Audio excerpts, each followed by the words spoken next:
day everyone, and welcome to the very first video on the channel. I'm Prince, and alongside me, unfortunately, is Devilos. Unfortunately, excuse me, I bring charm, wisdom, and poor reflexes. Today, we're diving into pre-alpha content from the minds behind Warframe, their new IP. This is Soulframe.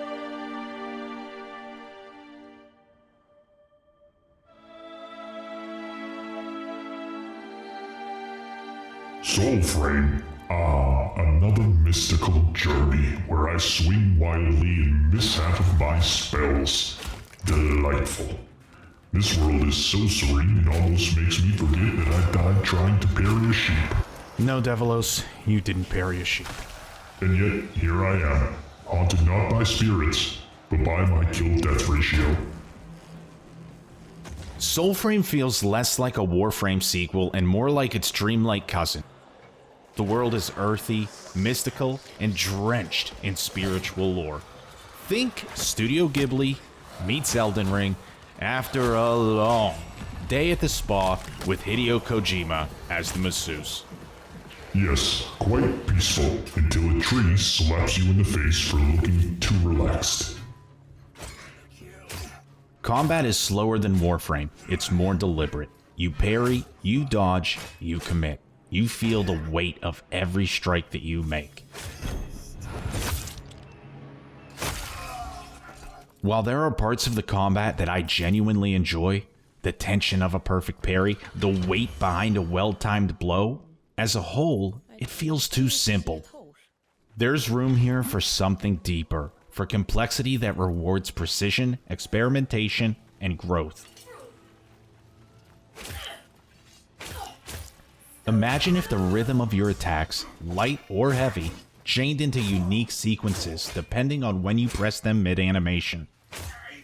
That kind of system could elevate every swing from basic repetition to expressive mastery. And then there are the class abilities. Right now, they feel more like flavor text, different effects on the same foundation rather than true identities.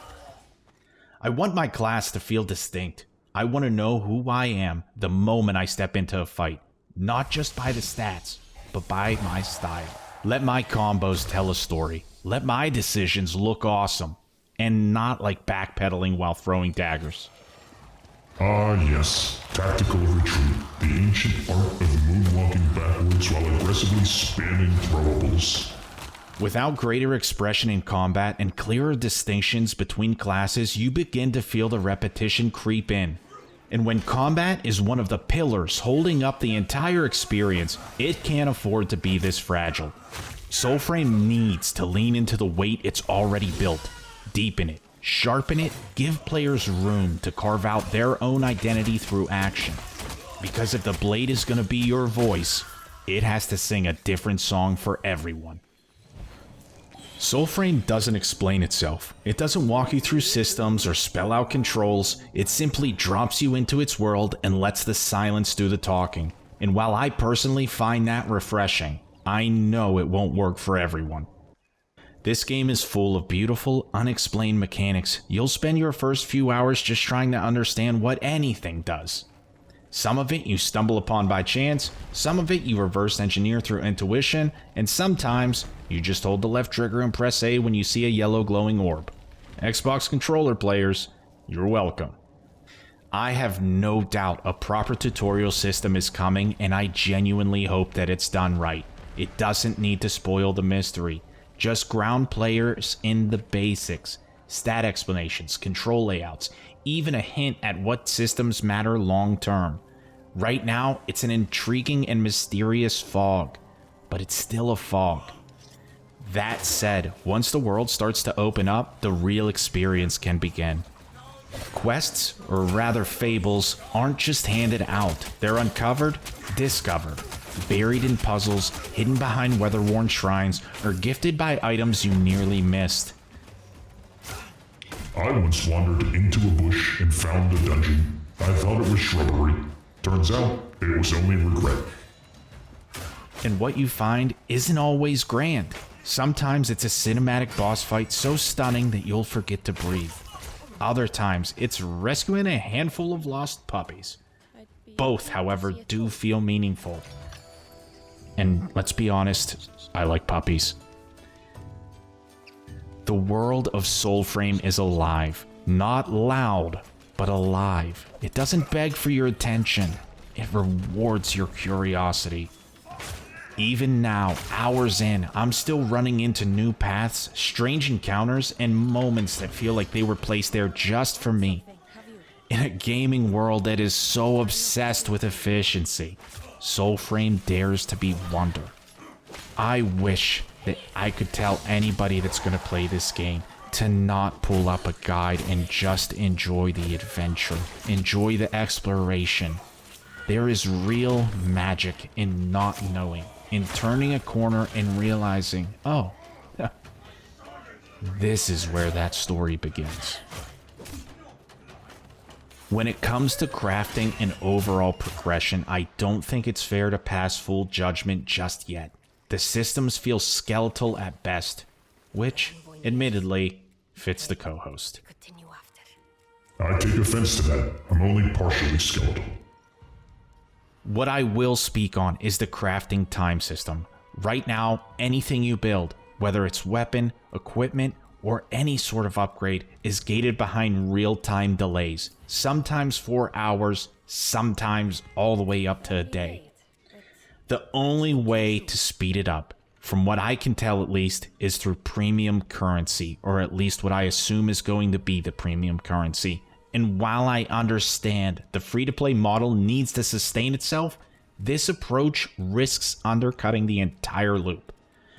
When I spend time farming materials, exploring, and pushing through content to earn a new weapon, tool, or armor piece, I want to use it right then. That's the payoff. Delaying the moment, putting it behind a timer or a paywall, just doesn't slow the game down. It saps the momentum. If Soulframe wants people to stay invested long term, the sense of reward has to feel immediate. Earned effort should never feel postponed. Before I close things out, there are a few things that I want to leave you with. First, this is still early in Soulframe's life. Sometimes, as players, we forget what a beta truly is. A space not just for us to play, but for developers to test, to learn, and most importantly, to listen. This isn't the final form. It's the foundation. And yes, you might have noticed that I didn't show any of the boss fights. In fact, I tried to even avoid a lot of the breathtaking and magic moments that this game has to offer. That was intentional. I want you to find that magic yourself, to turn the corner and be truly surprised, to feel the weight of wonder without it being spoiled by a thumbnail. Was that the right call? Genuinely, I don't know, you guys. This is my first video. But if you think it was, let me know in the comments. And if not, well, maybe next time I'll just let Devilos run the camera. Soulframe isn't ready yet, but it doesn't pretend to be. What it offers is potential, atmosphere, and a promise that patience will be rewarded. This is the soul of a game still becoming what it's meant to be. The combat, while satisfying in bursts, needs more depth, more room to master, to grow, to express skill. A clearer tutorial system would guide players through the haze, and progression, it needs more structure. A reason to come back, to evolve, and feel like your journey means something beyond finding the next crafting material. But even with those gaps, even now, there is something undeniable here. The world of Soulframe is alive. It hums with mystery. It wraps you in beauty and dares you to wander. There's a sense that anything could happen, and when it does, it feels special. For a free-to-play title, this is extremely rare. Soulframe may be unfinished, but it is not empty. And if you're someone who still believes games can be more than just their mechanics, that they can become a sort of myth, a form of meditation, or hell, maybe even a little magic, then I think this is a journey worth beginning. A journey best taken with a half-dead noble and his dramatically more handsome co-host. That's me, by the way.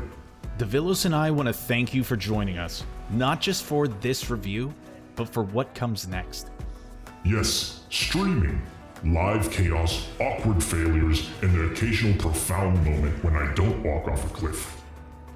We're live on Kick, Twitch, and one of the main things we care about is creating a space that's more than just about the game. It's about the people. Even the living ones. Especially the living ones.